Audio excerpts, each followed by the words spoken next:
नमस्कार साथियों। जय हिंद, वंदे मातरम। आप सभी का एक बार फिर से बहुत बहुत स्वागत है आपके अपने YouTube चैनल एग्जाम ट्रिकी में। दोस्तों, यूनिट 1 से लेकर के यूनिट 5 तक चाइल्ड डेवलपमेंट एंड लर्निंग का आपकी मैराथन करवा दी गई है। यूनिट 1 से लेकर के 4 तक, ठीक है। आज हम लोग 5th यूनिट को पढ़ने वाले हैं और समझने वाले हैं कि क्या कुछ यहां से आपको देखने को मिल सकता है। यूनिट 5th में चाइल्ड डेवलपमेंट में फर्स्ट ईयर के लिए सभी के लिए कॉमन पेपर है, क्योंकि ये मान के चलिए कि जितनी भी चीजें यहां से इंपॉर्टेंट है वो मैं आपको बता दूंगा। सबसे पहली बात है तो क्लासरूम मैनेजमेंट ही इंपॉर्टेंट है आपके लिए। तो जानते हैं क्लासरूम मैनेजमेंट यानी कि कक्षा शिक्षण या कक्षा प्रबंधन, उसमें शिक्षण का वातावरण कैसा आपको तैयार करना है, ठीक है। तो प्रेरक शिक्षक वातावरण बनाना एक प्रभावी कक्षा प्रबंधन का अहम हिस्सा होता है। भाई, अगर कक्षा में बच्चे को पढ़ाना है, अगर बेहतर बनाना है, तो ऐसा वातावरण बनाना जहां पर बच्चा प्रेरित होकर के उस काम को करे, जहां पर बच्चा रुचि लेकर के उस चीज को सीखे, जहां पर उसका पूरा ध्यान आपकी पढ़ाई हुई चीजों पर रहे। तो ऐसा वातावरण बनाना बहुत जरूरी होता है, चाहे वो फिजिकल हो या इमोशनल हो, भौतिक या भावनात्मक। भौतिक वातावरण जहां पर कक्षा में ऐसी व्यवस्था होनी चाहिए कि कक्षा साफ सुथरी हो, आरामदायक हो, छात्रों के लिए ऐसी हो कि छात्र ध्यान केंद्रित कर सके, सीखने में उनको मदद मिल सके, और पर्याप्त रूप से प्रकाश की और हवा की व्यवस्था हो। अगर प्रकाश की व्यवस्था नहीं होगी, हवा की व्यवस्था नहीं होगी, तो बच्चे हो सकता है कि थकान को महसूस करें, देखने में समस्या हो, तो ऐसी समस्या आ सकती है। उनके लिए फर्नीचर का सही प्रबंधन करना, यानी कि डेस्क और कुर्सियों का भी सही प्रबंधन किया जाए, सही व्यवस्था की जाए, ताकि हर बच्चा अच्छे से बैठ सके और ज्ञान को ग्रहण कर सके। साथ ही साथ शैक्षिक सामग्री का भी प्रबंधन किया जाए। जो चीजें बच्चे को पढ़ाई जाएं वो सरल माध्यम से, अच्छी किताबों का प्रयोग किया जाए, चार्ट का प्रयोग किया जाए, दृश्य सामग्री का प्रयोग किया जाए, मॉडल के आधार पर करके सिखाया जाए, जिससे बच्चा स्वतंत्र रूप से सीख सके और सीखा हुआ ज्ञान वो स्थायी रख सके। जो भी चीजें की जाए, जैसे मान लीजिए कभी दीवारों पे कोई पोस्टर हम लोग लगा देते हैं, बच्चा वहां से देख देख करके सीख लेता है। कुछ भी हम बच्चे को सिखाएं तो छोटे छोटे कार्यों में तोड़ तोड़ करके चीजों को हम सिखाएं और बच्चा सकारात्मक माहौल तैयार करें। इसके बाद में बच्चे के लिए भावनात्मक यानी कि इमोशनल डेवलपमेंट करना, ठीक। इसमें आप क्या कर सकते हैं, भैया इनको सम्मान और स्वीकृति प्रदान करें। सभी छात्रों को समान रूप से सम्मान और प्रोत्साहन देना चाहिए ताकि उनमें आत्मविश्वास बढ़े। भाई, अगर आप छात्र को सम्मान नहीं दोगे, प्रोत्साहन नहीं दोगे, तो भैया वो कैसे आगे बढ़ेगा? उसको मोटिवेट करना पड़ेगा, उसको सम्मान देना पड़ेगा, तब उसमें आत्मविश्वास बढ़ेगा, और जब आत्मविश्वास बढ़ेगा तो बच्चा आगे बढ़ेगा। इसके लिए आपको सकारात्मक संबंध बनाने होंगे। छात्र और शिक्षक के बीच में जो विश्वास होता है, जो सहयोग का रिश्ता होता है, उसको आपको अपनाना पड़ेगा। बच्चे की सुरक्षा की भावना को बेहतर करना होगा। छात्रों में यह महसूस कराना होगा कि भैया कक्षा में वो सुरक्षित हैं, आप खुल करके अपनी बातों को रख सकते हैं, आप कुछ भी हमसे पूछ सकते हैं। वो क्लास में आए तो उत्साहवर्धक होकर के आए, उत्साहपूर्वक आए, जिससे कि वो अच्छे से मेहनत करें और चीजों को सीखें। छात्रों को आप टीम वर्क में दे सकते हो, भैया पीयर लर्निंग करवा सकते हो सह संबंध करके, कि भाई आप जो है एक दूसरे के साथ में मिलकर के चीजों को सीख लो। अगर आप ऐसा माहौल बच्चे के लिए बनाते हो, सकारात्मक माहौल बच्चे के लिए बनाते हो, तो भैया बच्चा प्रगति करेगा और बच्चा अच्छे से सीखेगा, उसकी सहभागिता में वृद्धि होगी, ठीक है। बात करते हैं 5.2 की। अगर समझ में आ गया तो तुरंत भैया वीडियो को लाइक करके बता दो, हाँ सर जी समझ में आ गया। कमेंट में बता दो अपना नाम, आप किस राज्य से हैं, किस राज्य से हमारी वीडियो को आप देख रहे हैं, क्योंकि भारत के कोने कोने से अपने साथ बच्चा होना चाहिए। तो आप किस राज्य से हैं, किस राज्य से हमारी वीडियो को देख रहे हैं, किस गांव से हैं, जरूर बताइए, क्योंकि हम सब एक परिवार हैं और एग्जाम ट्रिकी परिवार आपका सबसे बड़ा परिवार स्पेशल एजुकेशन का। और बड़ा बनाइए, सभी लोगों तक एक बार वीडियो को शेयर कीजिए। क्लासरूम मैनेजमेंट की बात करते हैं। Common behaviour problem in children. हम देखते हैं कि बच्चों में जो कॉमन बिहेवियर्स होते हैं, क्योंकि बहुत सारे बच्चे होते हैं जो ध्यान केंद्रित नहीं करते, बहुत सारे बच्चे होते हैं जो एक दूसरे को मारते पीटते हैं, पढ़ाई नहीं करते। ठीक है, तो क्या कारण है, कैसे आप क्लासरूम का मैनेजमेंट करोगे, ठीक है, सामान्य व्यवहार को, तो देखने को मिलता है कि भैया बच्चों में अटेंशन की कमी होती है, ध्यान की कमी, बार बार उनका ध्यान भटकता है, कभी कभी निर्देशों को सुनते नहीं और कभी कभी उनको समझने में भी कठिनाई होती है। अगर हम बहुत लंबी गतिविधियां कराते हैं तो वो बहुत देर तक नहीं बैठ पाते, उनकी एकाग्रता जो है वो बनी नहीं रहती। तो ऐसे के लिए हम लोग क्या कर सकते हैं, बच्चों को छोटे छोटे निर्देशों में हम बच्चों को सिखा सकते हैं। बच्चे के लिए हम टास्क एनालिसिस कर सकते हैं, जहां पर किसी भी छोटे छोटे कार्यों को हम तोड़ देंगे और जो है क्रमबद्ध तरीके से लगा देंगे। ठीक है, ध्यान केंद्रित करने के लिए बच्चे को ब्रेक और छोटी छोटी गतिविधियां आप करा सकते हैं। बच्चे को आप उसको तारीफ कर सकते हैं, यानी कि आप उसको पॉजिटिव रीइंफोर्समेंट दे सकते हैं, आप उसको इनाम दे सकते हैं, आप उसको विजुअल संकेत दे सकते हैं। तो इन चीजों के माध्यम से बच्चे का आप अटेंशन जो है वो बेहतर कर सकते हैं। बच्चा कभी कभी आक्रामक हो जाता है, गुस्सा करने लगता है, चिल्लाने लगता है, हिंसक व्यवहार करने लगता है, दूसरों से झगड़ा करने लगता है, अपने सहपाठियों को मारने पीटने लगता है, शिक्षक की बात नहीं मानता। तो ऐसे में क्या करना चाहिए, शांतिपूर्ण ढंग से बच्चे के साथ संवाद करना चाहिए, बच्चे की समस्याओं को समझना चाहिए। यह नहीं कि माता पिता को बता दो, बच्चे की समस्या को समझो।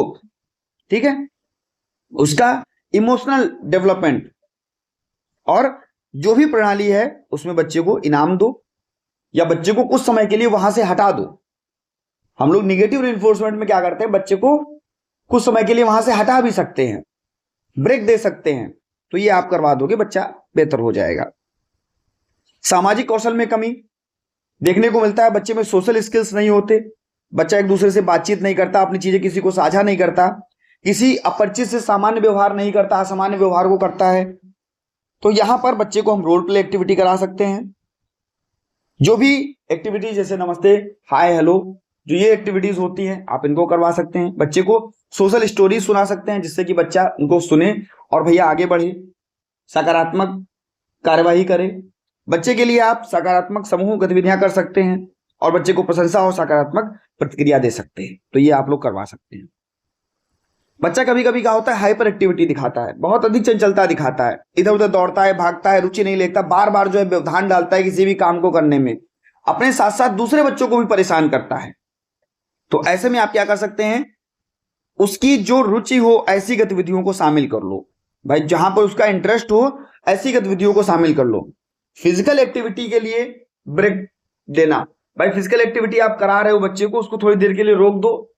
ठीक है, उसके बाद में नियमों का सरल उपयोग कराओ, जो भी नियम आप बनाओ सरल तरीके से बनाओ, स्पष्ट रूप से बनाओ, जिससे कि बच्चा उनका उपयोग कर सके और हाइपर ना हो।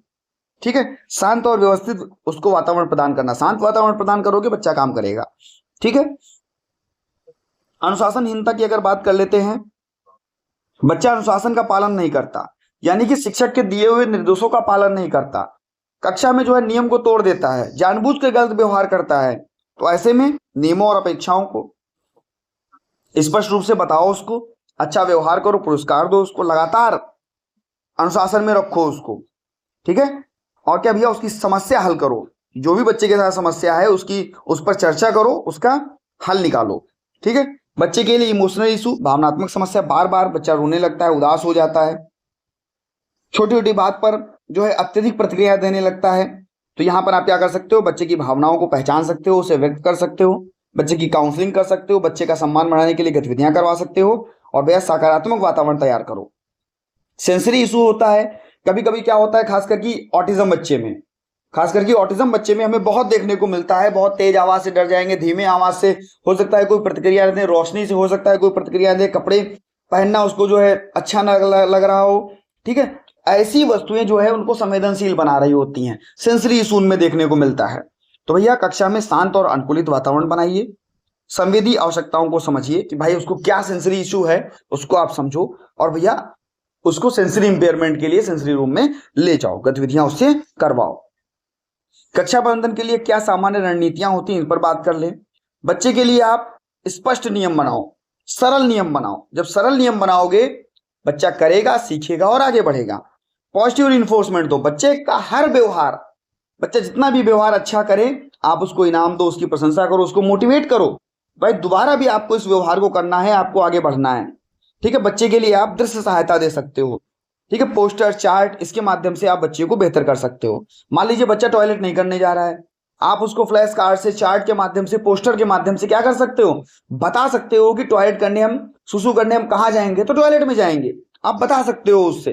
ठीक है, तो ऐसी चीजों का आप उपयोग करो। ब्रशिंग स्किल उसको सिखानी है तो ब्रशिंग के बारे में आप बताओ, चार्ट के माध्यम से बताओ, फ्लैश कार्ड्स के माध्यम से बताओ कि दांत पे रखेंगे फिर इसको घिसेंगे, या आप जो है उसको रोल प्ले करके बताओ, तो आप ऐसे सिखा सकते हो। ठीक है, बच्चे की रूटीन बना दो कि आपको इस समय पर ये करना है, इस समय पर ये करना है। बिना रूटीन बनाए हुए बच्चे का काम ही ना करवाओ उससे। व्यक्तिगत योजना, बच्चे का आईईपी, इंडिविजुअलाइज्ड एजुकेशन प्रोग्राम, इसको बनाओ जिससे कि बच्चे की आवश्यकता को बेहतर किया जा सके, उसके लिए उसको तैयार आगे किया जा सके। ठीक है, और बच्चे के लिए माता पिता का भी सहयोग बहुत जरूरी है। इन रणनीतियों से आप क्या कर सकते हैं, बच्चे के व्यवहार को बेहतर कर सकते हैं और बेहतर तकनीक की ओर आगे बढ़ सकते हैं। ठीक है भैया, अब यूनिट 5.3 व्यवहार का कार्यात्मक विश्लेषण पेपर में पूछ लेता है। पेपर में क्या पूछेगा कि भैया व्यवहार का कार्यात्मक विश्लेषण करो, व्यवहार का कार्यात्मक विश्लेषण करो। ठीक है, या पूछ लेगा ए बी सी मॉडल के बारे में बताओ। ये दो क्वेश्चन आपसे बहुत बार पूछे गए हैं, और जब भी पूछा जाए, अगर कहे व्यवहार का कार्यात्मक विश्लेषण करो, तब भी आपको एबीसी मॉडल लिख दो ना। अगर एबीसी मॉडल पूछ ले तब भी आपको एबीसी मॉडल लिखना है। ठीक है, क्योंकि व्यवहार का कार्यात्मक विश्लेषण एबीसी मॉडल के द्वारा, एंटीसीडेंट बिहेवियर कॉन्सिक्वेंस के द्वारा आप कर सकते हैं। ठीक है भैया, ये आप इसको जो है वेरी वेरी इंपॉर्टेंट लगा लो, वेरी वेरी इंपॉर्टेंट, 1008 बार इंपॉर्टेंट। ठीक है, functional analysis of behaviour, FBA, किसी भी व्यक्ति के व्यवहार के पीछे छिपे हुए कारणों और उद्देश्यों को समझना। एंटीसीडेंट बिहेवियर कॉन्सिक्वेंस यही समझता है कि भैया बच्चे ने जो भी काम किया, क्या कारण था, क्या किया और उसको क्या मिला, किस कारण से उसने इस काम को किया। ठीक है, तो अभी हम लोग बात करेंगे एफबीए की परिचय की बात कर लेते हैं। फंक्शनल एनालिसिस ऑफ बिहेवियर एक ऐसी प्रक्रिया जिसमें यह समझा जाता है कि व्यक्ति का व्यवहार, उसके परिणाम, ट्रिगर और व्यवहार के परिणाम स्वरूप कैसे प्रभावित होता है। मान लो आपने कहा था बच्चे से कि आप ये काम कर लो तब मैं आपको क्या दूंगा, टॉफी दूंगा, और आपने बच्चे को टॉफी नहीं दी तो बच्चा ट्रिगर कर गया। अब ट्रिगर कर गया तो बच्चा नोचने लगा, चिल्लाने लगा, गाने लगा, मुझे टॉफी चाहिए क्योंकि मैंने ये काम कर लिया। तो आपको पहचानना पड़ेगा कि बच्चे ने क्या काम किया, कैसे किया, क्यों किया, आखिरकार बच्चे ने चिल्लाना क्यों स्टार्ट किया, बच्चे ने थूकना क्यों स्टार्ट किया, बच्चे ने रोना क्यों स्टार्ट किया। ठीक है, व्यवहार, जो चुनौतीपूर्ण व्यवहार है उसका विश्लेषण करो। भाई आखिरकार क्या बच्चे ने बिहेवियर मॉडिफिकेशन अगर करना है बच्चे का, तो भैया क्या उसने व्यवहार किया, उसका आप विश्लेषण करो। आखिरकार क्यों किया उसने ऐसा व्यवहार को बनाए रखना और कारणों को पहचानना बहुत जरूरी। भाई अगर कोई बच्चा व्यवहार कर रहा है तो कोई कारण होगा ना, तभी तो करेगा। बिना किसी कारण के कोई क्या गलत व्यवहार को करेगा। आप लोग बेसिक एमआर पार्ट बी पढ़ते हैं, ठीक है, बेसिक एमआर पार्ट बी पढ़ते हैं आप, और उस पार्ट बी में आपको यही तो प्रॉब्लम बिहेवियर के बारे में ही तो बताया जाता है कि बच्चा क्या व्यवहार कर रहा है, कौन कौन से व्यवहार कर रहा है। ठीक है, बच्चे के लिए आप सकारात्मक व्यवहारिक हस्तक्षेप करो, यानी कि पॉजिटिव बिहेवियर इंटरवेंशन करो। ठीक है, बच्चे का जो भी व्यवहार हो उसको अब सबसे पहले क्या करना है, आपको पहचानना है। पहचानोगे जब, क्यों लगातार चिल्ला रहा है, क्यों ऐसी बातें कर रहा है, क्यों गुस्सा कर रहा है, आप उनको सबसे पहले पहचान लो। उसके बाद में उसका आप डाटा एकत्रित करो कि क्या कारण रहा, कितनी देर बाद कर रहा है। ठीक है, उसका ऑब्जर्वेशन करो, उसके प्राकृतिक वातावरण में उसका ऑब्जर्वेशन करो, माता पिता से उससे पूछो, उसके देखभालकर्ताओं से बातचीत करो कि आखिरकार क्यों इस व्यवहार को करता है ये। उसके बाद में आप उसके समय की एक डायरी बना लो कि भाई 10 मिनट बाद इस व्यवहार को कर रहा है, 15 मिनट बाद इस व्यवहार को कर रहा है, किसी निश्चित स्थान पर जाकर के इस व्यवहार को कर रहा है। इसके लिए आप किसका उपयोग करोगे, ए, बी और सी का। एंटीसीडेंट यानी कि पूर्ववर्ती, बिहेवियर यानी कि व्यवहार, और कॉन्सिक्वेंस यानी कि परिणाम। वह स्थिति या घटना जो व्यवहार को प्रेरित करती है। भाई कौन सी ऐसी घटना थी जिसने बच्चे को प्रेरित किया कि आपको किसी के ऊपर थूकना है? कोई तो घटना होगी ना ऐसा कि उसने थूकने पर, और थूकने के बाद में बच्चे को कैसा महसूस हो रहा है, क्या वो हंस रहा है, रो रहा है, गिल्ट फील कर रहा है, आखिरकार क्यों उसने थूका? तो लक्षित व्यवहार और व्यवहार के तुरंत बाद क्या देखने को हमें मिला। ठीक है, जैसे शिक्षक ने कहा बच्चे से कि किताब पढ़ना है आपको, और जैसे ही शिक्षक ने कहा कि किताब पढ़ना है बच्चा गुस्साने लगा। तो कारण क्या था, किस लिए गुस्सा आया? बच्चा की किताब पढ़नी थी इसलिए गुस्सा आया। और जैसे ही शिक्षक ने क्या किया, किताब पढ़ने की गतिविधि को बंद करवा दिया, बच्चा बिल्कुल नॉर्मल हो गया। तो ये क्या है, कारण, बिहेवियर, और भैया बाद में क्या हुआ। ठीक है, कारण को पहचानना, आप कारण को पहचान लीजिए कि क्या कारण है, बच्चा ध्यान नहीं दे रहा है कि ये घटना उसके लिए सही नहीं है, ये घटना उसको सही नहीं लग रही, अप्रिय है घटना ये। ठीक है, सेंसरी स्टिमुलेशन, किसी विशेष संवेदी अनुभव का आनंद लेना। ठीक है, सामग्री प्राप्त करना, ये सारी चीजें आपको देखने को मिलती हैं। एफबीए के परिणामों का उपयोग, व्यवहार हस्तक्षेप योजना, यानी कि एफबीए के आधार पर बच्चे के लिए एक विशेष योजना तैयार की जाती है। यह योजना समस्या व्यवहार को कम करने और सकारात्मक व्यवहार को बढ़ावा देने में मदद करती है। ठीक भैया, बच्चे के आप कह सकते हो कि पर्यावरण को आप बदलाव में ला सकते हो। इतनी तेज तेज बोलता हूं तो कभी कभी क्या होता है, हमारी जीभ कल्टरिंग कर जाती है। ठीक है, तो उसको थोड़ा एडजस्ट आप लोग कर लेना। जैसे मैंने अभी पर्यावरण को पढ़ने, पता नहीं क्या बोल गया मैं। ठीक है, थोड़ा, हाँ, तो बात करते हैं पर्यावरण बदलाव की। भाई अगर कोई ऐसी घटना कर रहा है, बच्चा कहीं पे समस्या उत्पन्न कर रहा है, तो आप उसकी पर्यावरण को बदलाव कर दो। ऐसा बदलाव कर दो कि पर्यावरण शांतिपूर्ण बना दो, उसके अनुसार पर्यावरण बना दो। ठीक है, जरूरत के अनुसार पर्यावरण आप बना दो। सकारात्मक प्रतिस्थापन व्यवहार, पॉजिटिव रिप्लेसमेंट बिहेवियर, बच्चों को सकारात्मक व्यवहार की जगह सकारात्मक व्यवहार। ठीक है, बच्चे को आप सकारात्मक व्यवहार दो, समस्या व्यवहार ना दो आप उसको। कोई भी अगर समस्या व्यवहार बच्चा कर रहा है, उसको आप पॉजिटिव बिहेवियर दिखाओ। ठीक है, अगर वो चिल्ला रहा है तो आप उससे बात करो, क्या कारण है, क्या कारण है, पूछो उससे, और बच्चे का रीवैल्यूएशन करो। ठीक, इससे क्या होगा, लाभ क्या होगा कि भैया जो भी समस्या है उसका आप गहन विश्लेषण कर सकते हैं। बच्चे को अच्छे पर्यावरण देकर के, अच्छा व्यवहार देकर के उसे बेहतर बना सकते हैं। उसकी जो छिपी हुई समस्या है उसको आप कम कर सकते हैं, और भैया सटीक और प्रभावी हस्तक्षेप कर सकते हैं। ठीक है, इसकी सीमाएं क्या होती है, लिमिटेशन क्या होती है कि भैया समय साध्य हो सकती है, ज्यादा समय लग सकता है, सटीक डेटा आप निकालने में कठिनाई महसूस कर सकते हैं। ठीक है, कभी कभी पर्यावरण और व्यक्तिगत कारकों को भी गलत व्याख्या हो सकती है। इसका उपयोग किन बच्चों के लिए, ऑटिज्म, एडीएचडी, लर्निंग डिसेबिलिटी, भावनात्मक, जो इमोशन और बिहेवियर डिसऑर्डर वाले बच्चे होते हैं उनके लिए इसका उपयोग किया जाता है। ठीक है भैया, बात करते हैं 5.4 की। और 5.4 में क्या है भैया, व्यवहार प्रबंधन तकनीकें, बिहेवियर मैनेजमेंट टेक्निक्स। आप किसी भी बच्चे का बिहेवियर मैनेजमेंट करोगे तो कौन कौन सी टेक्निक्स लगाओगे, इस पर हम लोग चर्चा करने वाले हैं। क्योंकि बच्चे का अगर हमें कोई भी व्यवहार मैनेज करना है, उसको सही करना है, तो हम अपनी तकनीकों में बदलाव करेंगे। तो संज्ञानात्मक व्यवहार प्रबंधन यानी कि कॉग्निटिव बिहेवियर मैनेजमेंट हम करेंगे, जहां पर संज्ञानात्मक तरीके से विचार, धारणाओं, दृष्टिकोणों को बदलें और उस पर केंद्रित हो।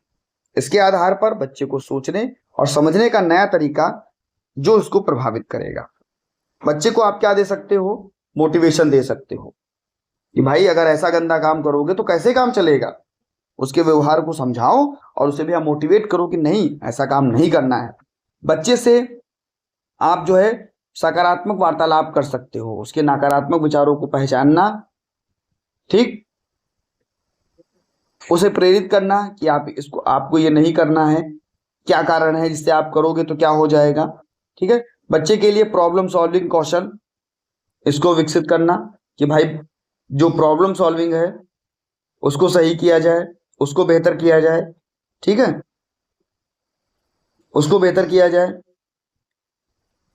और जो है आप कह सकते हो कि बच्चे की निगरानी करते रहो। भाई अगर बच्चा है तो कोई ना कोई गलत काम भी करेगा, एक बार में तो उसका बिहेवियर सही नहीं हो जाएगा, तो उसको आप देखते रहो कहाँ पर समस्या कर रहा है, उसकी आप निगरानी करते रहो। ठीक, इससे क्या होगा कि जब भी कभी भी समस्या करेगा आप उसको रोक सकते हो। ठीक है, उसके बाद में बिहेवियर मैनेजमेंट करो, जो आपका व्यवहार है बच्चे का उसको नियंत्रित करो, क्योंकि सकारात्मक व्यवहार को आप बढ़ाओ और नकारात्मक व्यवहार को आप नियंत्रित करो। जो अच्छा व्यवहार है उसको आप करवाओ, ज्यादा करवाओ और अच्छे से करवाओ। इसके लिए आपको सही रणनीतियां अपनानी होंगी। बच्चे के लिए पॉजिटिव रिइंफोर्समेंट देना हो, अच्छा व्यवहार करे तो पुरस्कार दे दो, प्रशंसा कर दो। गंदा व्यवहार करे तो उस स्थिति से उसको हटा दो थोड़ी देर के लिए, कोई दूसरा काम दे दो जिसमें वो व्यस्त हो जाए। ठीक है, ज्यादा काम दे दो, किसी भी काम को करने के लिए ज्यादा दे दो। कुछ समय के लिए आप उसको क्या कर सकते हो, उस अशांत वातावरण से हटा सकते हो, उसको शांत वातावरण में भेज सकते हो। जाओ भैया शांत वातावरण में जाओ और सोचो जाकर के क्या आपने गलती की। टोकन इकोनॉमी दे सकते हो। बच्चे के अच्छे व्यवहार के लिए आप क्या कर सकते हो, उसको कह सकते हो कि ये आपको मिलेगा, इससे आपको चॉकलेट मिलेगी, तो आप जो है इसको स्टार दे सकते हो, पॉइंट लगा सकते हो, इमोजी दे सकते हो, ये भी आप दे सकते हो। बच्चे का मॉडलिंग आप करवा सकते हो, सकारात्मक व्यवहार दिखाने के लिए दूसरों से अनुकरण करवाना। भाई अगर अगर आप गंदा काम करोगे तो आपको ऐसा मिलेगा, सकारात्मक व्यवहार करोगे तो आपको ये मिलेगा। ठीक है, तो आप ये चीज कर सकते हो आराम से, कोई समस्या नहीं है। इससे क्या होगा, जो बच्चे की जो बच्चे का व्यवहार है वो सही हो जाएगा। ठीक है, जो बच्चे का व्यवहार है वो अच्छा हो जाएगा। संज्ञानात्मक व्यवहार तकनीकों की तुलना कर लो। विशेष शिक्षा में इनका महत्व क्या होगा, इन तकनीकों का महत्व क्या होगा, बच्चे का व्यवहार अच्छा होगा, बच्चा अनुशासन में आएगा, उसको उसकी गुस्सा में आप कमी कर सकते हो, ध्यान को उसकी आप बढ़ा सकते हो, समस्याओं को बढ़ा सकते हो। ठीक है, समस्याओं को आप बढ़ा सकते हो, उनको बेहतर बना सकते हो, तो ऐसी क्रियाओं को आप करवा सकते हो। ठीक है, सीखने के लिए एक ऐसा वातावरण बना सकते हो जो काफी अच्छा हो, शांत हो, बेहतर हो। ठीक, इससे क्या होगा, बच्चा बेहतर बनेगा। बच्चे की स्वायत्ता को बढ़ाना यानी कि बच्चे को आत्म प्रेरणा और आत्म नियंत्रण करना सिखा सकते हो। कोई जरूरी थोड़ी ना है कि जो है बच्चा एक बार में ही चीजों को सीख जाए, खुद से प्रेरित हो जाए, नहीं, आप उसको विकसित करो, सकारात्मक तकनीकी अपनाओ। इससे क्या होगा, बच्चे का संज्ञानात्मक और व्यवहार तकनीकी जो है आप उसको समग्र विकास की ओर आगे बढ़ा सकते हो। बच्चे का विचार और भावनाओं को व्यक्त करके भैया बच्चे को शैक्षणिक और व्यक्तिगत जरूरतों को उसकी पूरा कर सकते हो। ठीक है, 5.5 कैसा लगा रहा है आपको वीडियो, जरूर भैया बता देना, और वीडियो अच्छी लगे तो यार लाइक भी कर देना, शेयर भी कर देना। ठीक है, और चैनल पर पहली बार है सब्सक्राइब भी कर लेना, बहुत सारी वीडियोस आपका इंतजार कर रही है। आप जाकर के प्लेलिस्ट में सभी सब्जेक्ट का प्लेलिस्ट बना हुआ है, चाहे फर्स्ट ईयर हो चाहे सेकेंड ईयर हो, वहां पर जो भी वीडियोस हैं आप उनको देखिए। कुछ छोटी वीडियोस हैं, कुछ बड़ी वीडियोस हैं, आप उनको देखोगे तो समझ जाओगे कि कितना हेल्पफुल आपके लिए रहने वाला है आपके पेपर में, कितना आपको मिलने वाला है वहां से पेपर में। पुराने पेपर्स भी अपलोड हैं, आप उनको भी देख सकते हैं। ठीक है, हर एक चीज का प्लेलिस्ट बना हुआ है चैनल पर, आप प्लेलिस्ट के उसमें जाकर के हर चीज को देख सकते हैं। समावेशी और विशेष कक्षा में विशेष आवश्यकता वाले बच्चों के व्यवहार को संशोधित करना।